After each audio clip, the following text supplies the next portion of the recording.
রাজনীতিতে আলোচিত সংস্কার ইস্যুতে বিএনপির ভারপ্রাপ্ত চেয়ারম্যান তারেক রহমানের উপদেষ্টা ও সিলেট ৩ আসনের দলের মনোনয়ন প্রত্যাশী ব্যারিস্টার এম.এ. সালাম বলেছেন, বাংলাদেশের ঐতিহাসিক সংস্কার ছিল চতুর্থ সংশোধনী বাতিল করে পঞ্চম সংশোধনীর মাধ্যমে বাকশাল থেকে বহুদলীয় গণতন্ত্র প্রবর্তন করেছিলেন শহীদ রাষ্ট্রপতি জিয়াউর রহমান।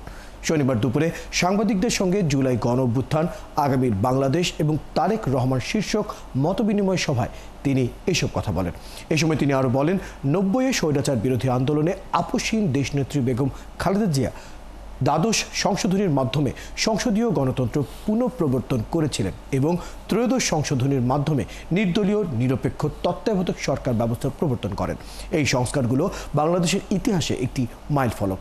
তাই নিঃসন্দেহে বলা যায়, বিএনপি একমাত্র দল যার উপর জনগণ গণতান্ত্রিক অগ্রযাত্রায় ভরসা রাখতে পারেন। ৯০-এর স্বৈরাচার বিরোধী আন্দোলনে আপসহীন নেত্রী দেশনেত্রী বেগম খালেদা জিয়া দ্বাদশ সংশোধনীর মাধ্যমে সংসদীয় গণতন্ত্র পুনঃপ্রবর্তন করেছিলেন এবং ত্রয়োদশ সংশোধনের মাধ্যমে নির্দলীয় নিরপেক্ষ তত্ত্বাবধায়ক সরকার ব্যবস্থা প্রবর্তন করেছিলেন। এই সংস্কারগুলো বাংলাদেশের ইতিহাসে একটি মাইল ফলক।